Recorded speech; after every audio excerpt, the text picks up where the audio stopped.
ದೇವರ ಮುಕುಟವು ಆವಾಗ ಸಿಗುವುದು. ಇವಾಗ ಇಲ್ಲಿ ಮುಕುಟ ತೆಗೆದುಕೊಳ್ಳುವ ಅವಶ್ಯಕತೆ ಇಲ್ಲ ಅಂತೇಳಿ ಬೈಬಲ್ ಸ್ಪಷ್ಟವಾಗಿ ಮಾಡುತ್ತದೆ. ಏನು ಇದನ್ನು ಸೀಕ್ರೆಟ್ ರಪ್ಚರ್ ಅವರು ಏನ್ ಮಾಡಿದ್ದಾರೆ, ಸಭೆ ಮಾಡೋದು ಮೊದಲು ಎತ್ತಲ್ಪಡುವುದು, ಆಮೇಲೆ ಪವಿತ್ರಾತ್ಮನು ಕೂಡ ಸೇಮ್ ಟೈಮ್ ತೆಗೆದು ಬಿಡಲ್ಪಡುವನು ಅಂತೇಳಿ ಅವ್ರ ಬೋಧನೆ ಆಗಿದೆ. ನೋಡಿ, ಅಡ್ಡಿ ಮಾಡುವವನು ಅಂತೇಳಿ ಪವಿತ್ರಾತ್ಮನಿಗೆ ಎಲ್ಲಿಯೂ ಬೈಬಲ್ ತೋರಿಸುವುದಿಲ್ಲ ಹೇಳಿ ಸೂಚಿತವಾಗ್ತದೆ. ಕ್ಲಿಯರ್ ಅಲ್ಲ? ಅಂತ್ಯ ಸಮಯ ಆಲ್ರೆಡಿ ಸ್ಟಾರ್ಟ್ ಆಗಿ 2000 ವರ್ಷಗಳಾಯ್ತು. ಅಪೊಸ್ತಲತೆ ಅದಕ್ಕೆ ತಂದೆಯಾದ ದೇವರೇ ಯೇಸು ಕ್ರಿಸ್ತನೇ ಪರಿಶುದ್ಧಾತ್ಮನು. ಮತ್ತಾಯ 28:20 ಅಡ್ಡಿ ಮಾಡುವವನು ಏನು ಉಲ್ಲೇಖವಾಗಿದೆಯೋ ಅದು ಪವಿತ್ರಾತ್ಮ ಅಲ್ಲ ಅಂತೇಳಿ ವಾಕ್ಯದಲ್ಲಿ ಸ್ಪಷ್ಟ ಪಡುತ್ತಾನೆ. ಯಾರು ನಮ್ಗೆ ಸಿಗ್ತದೆ ಪ್ರಿಯರೇ, ಎಷ್ಟೋ ಒಂದು ಆತನಿಗೆ ಪ್ರೊಟೆಸ್ಟ್ ಮಾಡಿ ಎಷ್ಟೋ ಗ್ರೂಪ್ಸ್ ರೈಸ್ ಆಗಿದ್ದಾರೆ. ಸೊ ಅದಕ್ಕೆ ಅಡ್ಡಿ ಮಾಡುವವನು ಯಾರಿದ್ದಾನೆ, ಆತನು ವೆಸ್ಟರ್ನ್ ರೋಮನ್ ಎಂಪರರ್ ಅಲ್ಲ. ಈ ಅಧಿಕಾರದ ಕೆಳಗಡೆ ಇದ್ದೀರಾ ನೀವೆಲ್ಲರೂ. ನಿಮಗಾಗಿ ವಾಕ್ಯ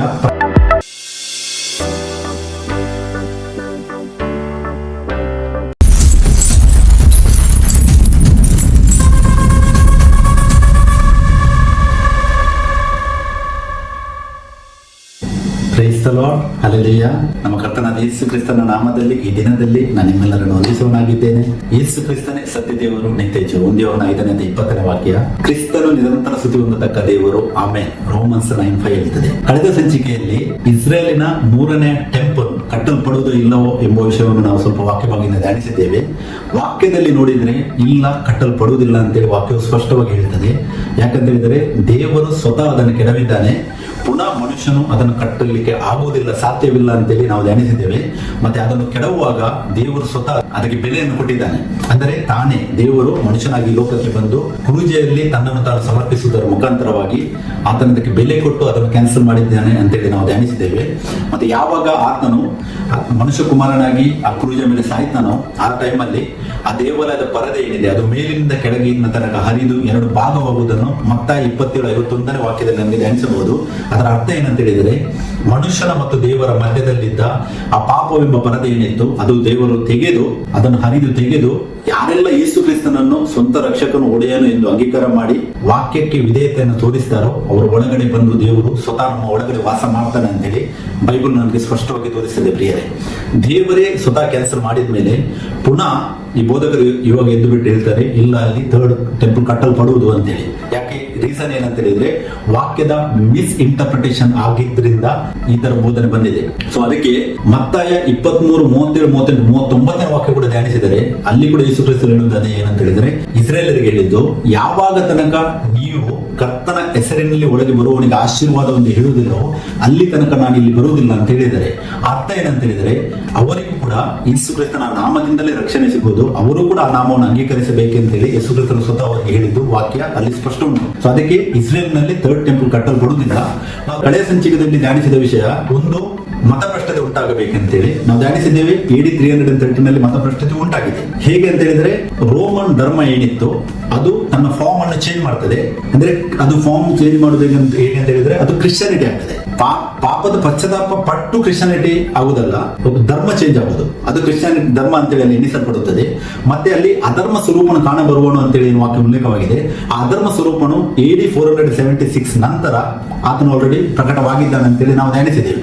ಸೊ ಅದರದ್ದೇ ಅಲ್ಲಿ ಇನ್ನೊಂದು ವಾಕ್ಯ ನಾವು ಧ್ಯಾನಿಸಿದ್ದೇನು, ಯಾವುದು ದೇವರು ಎಣಿಸಿಕೊಳ್ಳುತ್ತದೆ, ಯಾವುದು ಪೂಜೆ ಹೊಂದುತ್ತದೋ ಅದಕ್ಕಿಂತ ಹೆಚ್ಚಾಗಿ ತನ್ನನ್ನು ತಾನು ಹೆಚ್ಚಿಸಿಕೊಂಡು ಆತನು ದೇವರ ಗರ್ಭಗುಡಿಯಲ್ಲಿ ಕೂತ್ಕೊಳ್ಳುವನು ಅಂತೇಳಿ ನಾವು ಧ್ಯಾನಿಸಿದ್ದೇವೆ. ಗರ್ಭಗುಡಿ ಅಂತ ಹೇಳುವಾಗ ನ್ಯೂ ಟೆಸ್ಟ್ಮೆಂಟ್ ಅಲ್ಲಿ ಗ್ರೀಕ್ ಅಲ್ಲಿ ಆಲಯಕ್ಕೆ 2 ವರ್ಡ್ ಯೂಸ್ ಆಗಿದೆ. ಒಂದು ಹೈರೋನು, ಅದೇನು ಕಲ್ಲಿನಿಂದ ಕಟ್ಟಿದ ದೇವಾಲಯ ಏನಿದೆ ಅದು ಯೇಸು ಕ್ರಿಸ್ತರು ಕ್ಯಾನ್ಸಲ್ ಮಾಡಿದ್ದಾರೆ. ಸೆಕೆಂಡ್, ಇಲ್ಲಿ ಪೌಲನೇನು ಉಲ್ಲೇಖ ಮಾಡ್ತಾ ಇದ್ದಾನೆ, ಗರ್ಭಗುಡಿ ಅಂತ ಹೇಳಿದರೆ ನಾವೋಸ್ ಅಂತೇಳಿ ಗ್ರೀಕ್, ಅದರ ಮೀನಿಂಗ್ ಅದೇನಾಗಿದೆ, ನಮ್ಮ ದೇಹವನ್ನು ಸೂಚಿಸುವಂತದ್ದಾಗಿದೆ.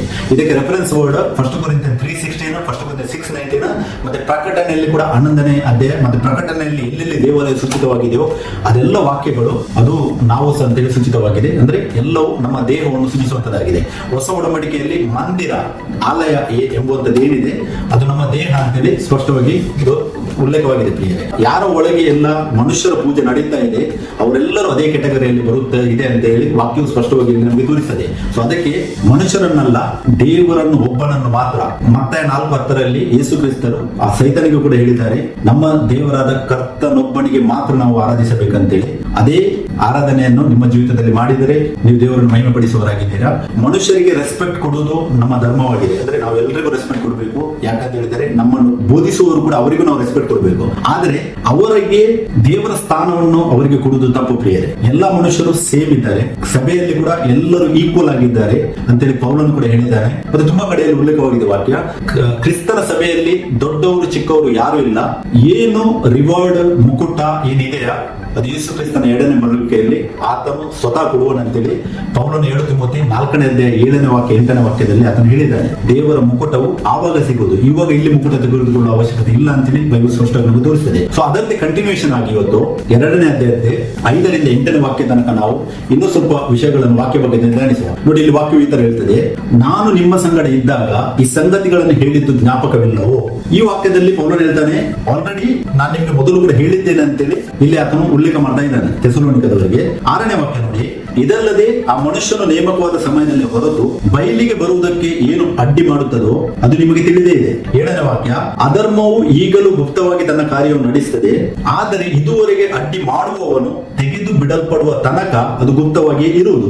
8ನೇ ವಾಕ್ಯ, ಅವನು ತೆಗೆದು ಬಿಡಲ್ಪಟ್ಟ ಕೂಡಲೇ ಆ ಅಧರ್ಮ ಸ್ವರೂಪವನ್ನು ಕಾಣಬರುವನು, ಅವನನ್ನು ಯೇಸು ಕರ್ತನು ತನ್ನ ಬಾಯ ಉಸಿರಿನಿಂದ ಕೊಲ್ಲುವನು, ತನ್ನ ಪ್ರತ್ಯಕ್ಷತೆಯ ಪ್ರಕಾಶದಿಂದ ಸಂವರಿಸುವನು. ಈ ವಾಕ್ಯದಲ್ಲಿ 6ನೇ ವಾಕ್ಯದಲ್ಲಿ 7ನೇ ವಾಕ್ಯದಲ್ಲಿ ಪೌಲನು ಉಲ್ಲೇಖ ಮಾಡ್ತಾನೆ ಏನು ಅಡ್ಡಿ ಮಾಡುತ್ತದೋ, ಮತ್ತೆ 7ನೇ ವಾಕ್ಯದಲ್ಲಿ ಅಡ್ಡಿ ಮಾಡುವವನು ತೆಗೆದು ಬಿಡಲ್ಪಡುವ ತನಕ ಅದು ಗುಪ್ತವಾಗಿ ಇರುವುದು. ಇಲ್ಲಿ ಅಡ್ಡಿ ಮಾಡುತ್ತದೆ ಏನು, ಇದನ್ನು ಸೀಕ್ರೆಟ್ ರಕ್ಚರ್ ಅವರು ಏನ್ ಮಾಡಿದ್ದಾರೆ, ಸಭೆ ಮೊದಲು ಎತ್ತಲ್ಪಡುವುದು, ಆಮೇಲೆ ಪವಿತ್ರಾತ್ಮನು ಕೂಡ ಸೇಮ್ ಟೈಮ್ ತೆಗೆದು ಬಿಡಲ್ಪಡುವನು ಅಂತೇಳಿ ಅವ್ರ ಬೋಧನೆಯಾಗಿದೆ. ನೋಡಿ, ಅಡ್ಡಿ ಮಾಡುವವನು ಅಂತೇಳಿ ಪವಿತ್ರಾತ್ಮನಿಗೆ ಎಲ್ಲಿಯೂ ಬೈಬಲ್ ತೋರಿಸುವುದಿಲ್ಲ. ಇದು ರಾಂಗ್ ಇಂಟರ್ಪ್ರಿಟೇಷನ್, ವಾಕ್ಯದ ರಾಂಗ್ ಇಂಟರ್ಪ್ರಿಟೇಷನ್ ಅವರು ಮಾಡಿರುವುದರಿಂದ ಆತರ ಅವರು ಬೋಧಿಸಿದ್ದಾರೆ ಪ್ರಿಯರೇ.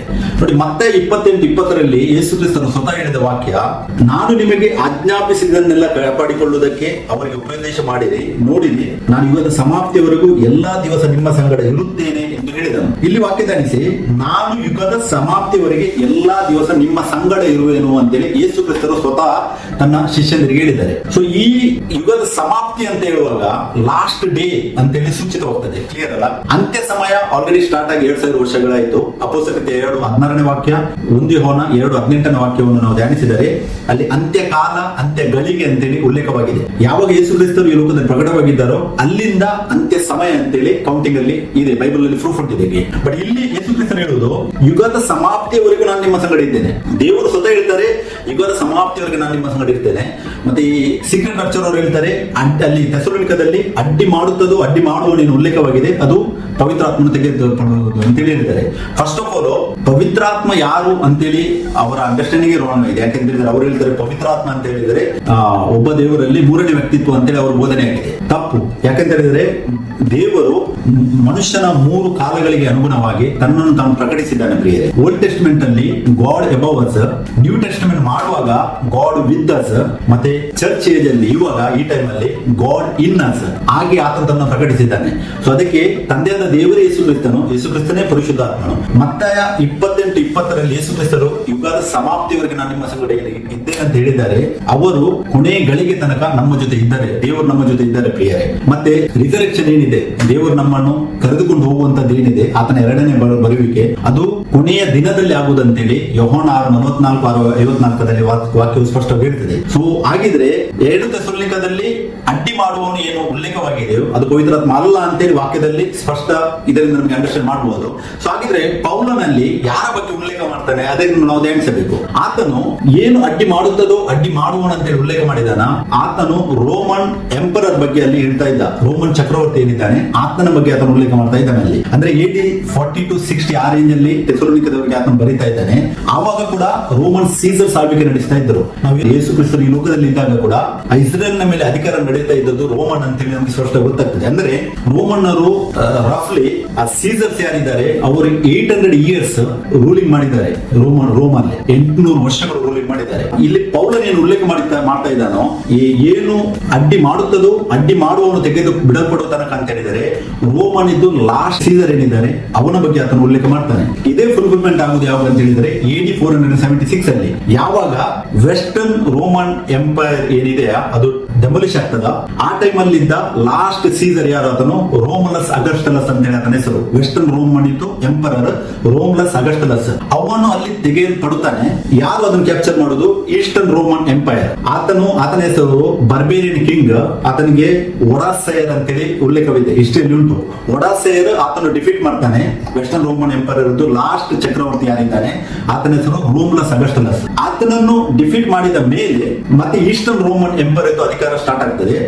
ಈಸ್ಟರ್ನ್ ರೋಮನ್ ಎಂಪೈರ್ ಇದ್ದು ಅಧಿಕಾರ ಯಾವಾಗಿರ್ತದೋ ಅಲ್ಲಿಯ ಎಂಪರರ್ ಯಾರಿದ್ದಾನೆ ಆತನ ಹೆಸರು ಜಸ್ಟಿನಿಯನ್. AD 538 ಅಲ್ಲಿ ಆತನು ಫುಲ್ ಅಧಿಕಾರವನ್ನು ಪೋಪ್ಗೆ ನೀಡ್ತಾನೆ. ಕ್ರಿಶ್ಚಿಯಾನಿಟಿ ಮೇಲೆ ರೂಲಿಂಗ್ ಮಾಡೋದಕ್ಕೋಸ್ಕರವಾಗಿ ಆತನಿಗೆ ಅಧಿಕಾರವನ್ನು ನೀಡ್ತಾನೆ. ಅಲ್ಲಿ ತನಕ ಆತನಿಗೆ ಫುಲ್ ಅಧಿಕಾರ ಇರಲಿಲ್ಲ. ಬಟ್ AD 538 ಅಲ್ಲಿ ಫುಲ್ ಅಧಿಕಾರದಿಂದ ಆತನ ಪೊಸಿಷನ್ ಅಲ್ಲಿ ಕೂತ್ಕೊಳ್ತಾನೆ. AD 538 ಇಂದ AD 1798 ತನಕ ಅಂದ್ರೆ 1260 ಇಯರ್ಸ್ ಎಕ್ಸಾಕ್ಟ್ಲಿ. ಪ್ರಕಟಣೆ 11ನೇ ಅಧ್ಯಾಯದಲ್ಲಿ 3ರಿಂದ ನಾವು ಓದುವಾಗ ಅಲ್ಲಿ ಕೆಳಗೆ 12 ವಾಕ್ಯ ತನಕ 2 ಸಾಕ್ಷಿಗಳನ್ನು ಪ್ರವಾದಿಸುವರು ಅಂತೇಳಿ ಉಲ್ಲೇಖವಾಗಿದೆಯೋ ಅಲ್ಲಿ ಕೂಡ ಟೈಮ್ ಲಿಮಿಟ್ ಧ್ಯಾನಿಸಿ 1260 ಡೇಸ್ ಅಂತ ಉಲ್ಲೇಖವಾಗಿದೆ. ಅಲ್ಲಿ 1260 ಡೇಸ್ ಅಂತ ಹೇಳಿದರೆ ಅದು ಪ್ರೊಫೆಟಿಕ್ ಡೇಸ್. ಪ್ರಕಟಣೆ ಮತ್ತು ದಾನಿಯೆಲ್ಲ ಏನು ಸಮಯ ಲಿಮಿಟ್ ಅಲ್ಲಿ ಕೊಟ್ಟಿದ್ದಾರೆ, ಟೈಮ್ ಲಿಮಿಟ್, ಅದು ಒಂದು ದಿನ ಅಂತ ಹೇಳಿದ್ರೆ ಒಂದು ವರ್ಷಕ್ಕೆ ಈಕ್ವಲ್ ಅಂತ ಹೇಳಿ ನಮಗೆ ವಾಕ್ಯ ಭಾಗದಲ್ಲಿ ತುಂಬಾ ವಾಕ್ಯದಿಂದ ನಮಗೆ ಧ್ಯಾನಿಸಬಹುದು. ಸೊ ಅಲ್ಲಿ 1260 ಡೇಸ್ ಏನು ಉಲ್ಲೇಖವಾಗಿದೆ ಪ್ರಕಟಣೆ 11ನೇ ಅಧ್ಯಾಯದಲ್ಲಿ, ಅದು 1260 ಇಯರ್ಸ್ ಅಂತ ಹೇಳಿ ಕ್ಲಿಯರ್ ಉಂಟು. ಮತ್ತೆ ಆ 1260 ಇಯರ್ಸ್ ಯಾರು ರೂಲಿಂಗ್ ಮಾಡಿದ್ದಾರೆ ಅಂತ ಹೇಳಿ ಧ್ಯಾನಿಸಿದರೆ ಆತನು ಪೋಪ್ ಅಂತ ಹೇಳಿ ಸ್ಪಷ್ಟ ಆಗ್ತದೆ ಪ್ರಿಯ. ರೋಮ್ನ ಅಂಡರ್ 10 ಯುರೋಪಿಯನ್ ಕಂಟ್ರೀಸ್ ಗಳು ಇತ್ತು. ನಾವು ಧ್ಯಾನಿಸ್ತೇವೆ ವೆಸ್ಟರ್ನ್ ರೋಮನ್ ಯಾವಾಗ ಡಿವೈಡ್ ಆಗ್ತದ ಅಂದ್ರೆ ಫಿನಿಶ್ ಆಗ್ತದ ಅದು 10 ಕಂಟ್ರೀಸ್ ಆಗಿ ಡಿವೈಡ್ ಆಗ್ತದೆ. ಅದರ ಮೇಲೆ ಮತ್ತೆ ಈಸ್ಟರ್ನ್ ರೋಮನ್ ಎಂಪೈರ್ ಇದ್ದು ಆಳ್ವಿಕೆ ಸ್ಟಾರ್ಟ್ ಆಗ್ತದೆ. ಆ ಆಳ್ವಿಕೆ ಪೋಪಿಗೆ ಸಿಗುತ್ತದೆ. ಆತನೇ ರೂಲಿಂಗ್ ಮಾಡೋದು ಪ್ರಿಯರೇ. ಒಬ್ಬ ಧಾರ್ಮಿಕ ಮುಖಂಡ 10 ಕಂಟ್ರಿಯ ರಾಜನಾಗಿ ತನ್ನನ್ನು ತಾನು ಆಳ್ವಿಕೆಯಲ್ಲಿ ಪ್ರಕಟಿಸ್ತಾನೆ. ಮತ್ತೆ ಎಲ್ಲಾ ತನ್ನ ಆಳ್ವಿಕೆಯನ್ನು ಮಿಸ್ ಯೂಸ್ ಮಾಡಿ ಎಷ್ಟೋ ಜನ ಟ್ರೂ ಕ್ರಿಶ್ಚಿಯನ್ಸ್ ಇದ್ದಾರಲ್ಲ ಅವರನ್ನೆಲ್ಲರನ್ನು ಕೊಂದಿದ ಹಿಸ್ಟ್ರಿ ಉಂಟು. ಮಿನಿಮಮ್ ಅಂತ ಹೇಳಿದ್ರೆ 50 ಮಿಲಿಯನ್ ಗಿಂತ ಜಾಸ್ತಿ ಟ್ರೂ ಕ್ರಿಶ್ಚಿಯನ್ಸ್ ಅನ್ನು ಕೊಂದಿದ ಹಿಸ್ಟ್ರಿ ನಮಗೆ ಸಿಗ್ತದೆ ಪ್ರಿಯರೇ. ಎಷ್ಟೋ ಒಂದು ಆತನಿಗೆ ಪ್ರೊಟೆಸ್ಟ್ ಮಾಡಿ ಎಷ್ಟೋ ಗ್ರೂಪ್ಸ್ ರೈಸ್ ಆಗಿದ್ದಾರೆ. ಎಕ್ಸಾಂಪಲ್ ಬೇಕಿದ್ರೆ ನೀವು ಗೂಗಲ್ ಅಲ್ಲಿ ಓದೋದಾದ್ರೆ ವಾಲ್ಡೇನ್ಷಿಯನ್ಸ್ ಬಗ್ಗೆ ಚೆಕ್ ಮಾಡಿ, ಅಲ್ಬಿಗೆನ್ಸಸ್ ಬಗ್ಗೆ ಚೆಕ್ ಮಾಡಿ, ಕೆಥರಿಸಮ್ ಬಗ್ಗೆ ಚೆಕ್ ಮಾಡಿ, ಆಮೇಲೆ ಹ್ಯೂಗನಟ್ಸ್ ಬಗ್ಗೆ ಚೆಕ್ ಮಾಡಿ, ಆಮೇಲೆ Martin Luther 15th century rice ಆಗ್ತಾನೆ. ಈ ಬಗ್ಗೆ ತುಂಬಾ ಜನ ರೈಸ್ ಆಗ್ತಾರೆ. ಆದ್ರೆ ಯಾರೆಲ್ಲ ಪೋಪಿನ ಅಧಿಕಾರದ ಎಗೇನ್ಸ್ಟ್ ಆಗಿ ರೈಸ್ ಆಗಿದ್ದಾರ ಆತನ ಎಲ್ಲರನ್ನು ಆ ಟೈಮ್ ಅಲ್ಲಿ ಆತನ ಅಧಿಕಾರದಲ್ಲಿದ್ದ 10 ರಾಜ್ಯದ ಅಧಿಕಾರ ಏನಿತ್ತು ಅದನ್ನು ಮಿಲಿಟರಿಯನ್ನು ಕಳಿಸಿ ಯಾರೆಲ್ಲ ಅಪೋಸ್ ಮಾಡ್ತಾ ಇದ್ರು ಸಿಟಿಯನ್ನು ಅವನು ನಾಶ ಮಾಡ್ತಾ ಇದ್ದಾನೆ ಪ್ರಿಯರೇ. ಆ ಸಿಟಿಯಲ್ಲಿ ಯಾರಿದ್ದಾರೆ ಹೆಂಗಸರು ಮಕ್ಕಳು ನೋಡ್ತಾ ಇರ್ಲಿಲ್ಲ. ಮಿಲಿಟರಿ ಹೋಗ್ತಾ ಇತ್ತು, ಆ ಸಿಟಿಯಲ್ಲಿದ್ದ ಎಲ್ಲರನ್ನು ನಾಶ ಮಾಡ್ತಾ ಇದ್ರು. ಎಕ್ಸಾಂಪಲ್ ಬೇಕಾದ್ರೆ ದ ಬಾರ್ತೊಲೊಮ್ಯೆ ಡೇ ಆಫ್ ಮೆಸಕ್ರೆ ಅಂತೇಳಿ ಒಂದು ದೊಡ್ಡ ಹತ್ಯಾಕಾಂಡವಾಗ್ತದೆ, ಅದನ್ನು ಧ್ಯಾನಿಸಿ. ಮತ್ತೆ ದಿ ಪರ್ಸಿಕ್ಯೂಷನ್ ಆಫ್ ಬೇಸಿಯಸ್ ಅಂತೇಳಿ ಒಂದು ಹತ್ಯಾಕಾಂಡ ಆಗ್ತದೆ. ಇಂಥದ್ದು ತುಂಬಾ ಪ್ರೂಫ್ಸ್ ಉಂಟು ಬೈಬಲ್ ಅಲ್ಲಿ, ನಮಗೆ ಅಂದ್ರೆ ಹಿಸ್ಟ್ರಿಯಲ್ಲಿ ಉಂಟು, ನಮಗೆ ನಾವು ಧ್ಯಾನಿಸಬಹುದು. ಸೊ ಅದಕ್ಕೆ ಅಡ್ಡಿ ಮಾಡುವವನು ಯಾರಿದ್ದಾನೆ ಆತನು ವೆಸ್ಟರ್ನ್ ರೋಮನ್ ಎಂಪರರ್ ಅಂತೇಳಿ ಸ್ಪಷ್ಟವಾಗಿ ನಮಗೆ ಗೊತ್ತಾಗ್ತದೆ. ಒಂದು ಕ್ವಶನ್ ಏನಂತ ಹೇಳಿದ್ರೆ ಪೌಲನು ಯಾಕೆ ಆತನ ಹೆಸರನ್ನು ಅಥವಾ ಆತನನ್ನು ಉಲ್ಲೇಖಿಸುವುದಿಲ್ಲ, ಆ ಅಡ್ಡಿ ಮಾಡುವವನು ರೋಮನ್ ಸೀಸರ್ ಅಂತೇಳಿ ಯಾಕೆ ಉಲ್ಲೇಖಿಸುವುದಿಲ್ಲ ಅಂತ ಹೇಳಿದ್ರೆ, ಒಂದು ವೇಳೆ ಪೌಲನಲ್ಲಿ ಹೇಳಿದ್ದಾದ್ರೆ ಆ ಟೈಮ್ ಅಲ್ಲಿ ಆತನು ಮಿಲಿಟರಿಯನ್ನು ಕಳಿಸಿ ಆ ಥೆಸಲೋನಿಕದಲ್ಲಿ ಇದ್ದ ಎಲ್ಲರನ್ನು ನಾಶ ಮಾಡಿಸ್ತಾ ಇದ್ದಾನೆ. ಯಾವ ತರ ನೋಡಿ, ಹೆರೋದಿಯಸ್ನ ಹತ್ತಿರ ಆ 3 ಜೋಯಿಸರು ಹೋದಾಗ ಆ 3 ಜೋಯಿಸರಿಗೆ ಹೆರೋದಿಯಸ್ ಏನ್ ಹೇಳ್ತಾನೆ, ನಾನು ಹೋಗಿ ಆ ಮಗುವನ್ನು ನೋಡಬೇಕು, ನೀವು ಹೋದ್ಮೇಲೆ ಪುನಃ ರಿಟರ್ನ್ ಬನ್ನಿ ಅಂತೇಳಿ. ಆದ್ರೆ ದೇವರು ಹೇಳ್ತಾರೆ ಅವರಿಗೆ ನೀವು ಹೋಗ್ಬೇಡಿ, ಯಾಕಂದ್ರೆ ಅವನ ಇಂಟೆನ್ಷನ್ ಬೇರೆ ಇದೆ ಅಂತೇಳಿ. ಸೊ ಅದೇ ಪೌಲನಿಗೆ ಕೂಡ ಗೊತ್ತಿತ್ತು, ಒಂದು ವೇಳೆ ಆತನು ಆ ರೋಮನ್ ಸೀಸರಸ್ ಹೆಸರು ಉಲ್ಲೇಖ ಮಾಡಿದ್ದಿದ್ರೆ AD 40 ಅಥವಾ ಟೈಮ್ ಲಿಮಿಟ್ ಅಲ್ಲಿ ಅವ್ರೇನ್ ಮಾಡ್ತಾ ಇದ್ರು, ಕ್ರಿಶ್ಚಿಯಾನಿಟಿಯನ್ನು ಫುಲ್ ಫಿನಿಶ್ ಮಾಡ್ಲಿಕ್ಕೆ ಟ್ರೈ ಮಾಡ್ತಾ ಇದ್ರು. ಈ ಪೌಲನ್ ಇಲ್ಲಿ ಯೂಸ್ ಮಾಡುವ ವರ್ಡ್ ಏನಂತ ಹೇಳಿದ್ರೆ ಅಡ್ಡಿ ಮಾಡುವವನು ಮಾತ್ರ. ಇದು ಸ್ಪಿರಿಚುವಲ್ ಅಲ್ಲಿ ಹಿಸ್ಟ್ರಿಯಲ್ಲಿ ನಮಗೆ ಸಿಗ್ತದೆ.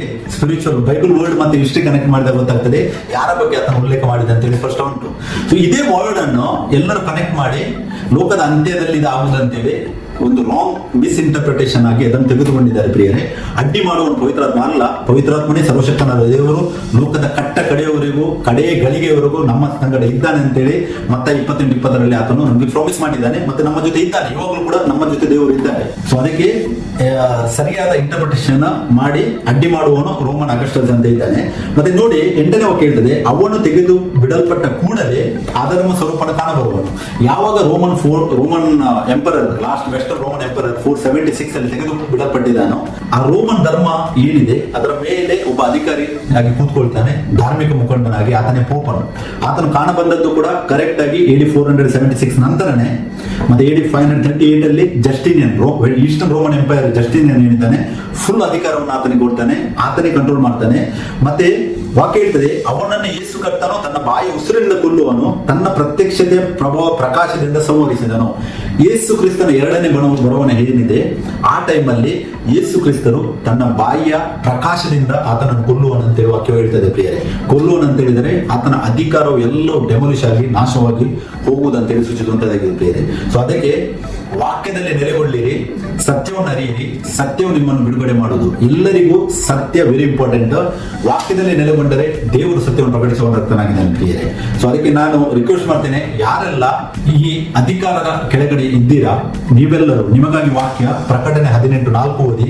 ಅಲ್ಲಿ ವಾಕ್ಯ ಹೇಳುತ್ತದೆ, ಅವಳನ್ನು ಬಿಟ್ಟು, ಅವಳಂತ ಹೇಳಿದ್ರಲ್ಲಿ ಸಭೆಯನ್ನು ಉಲ್ಲೇಖ ಮಾಡಿದೆ ವಾಕ್ಯ, ಅವಳನ್ನು ಬಿಟ್ಟು ಹೊರಗೆ ಬನ್ನಿರಿ ಅಂತೇಳಿ ವಾಕ್ಯ ಯೇಸು ಕ್ರಿಸ್ತರು ನಮ್ಗೆ ಹೇಳ್ತಾ ಇದ್ದಾರೆ ಪ್ರಿಯರೇ. ಪ್ರಕಟಣೆ 18:4 ಉಂಟು.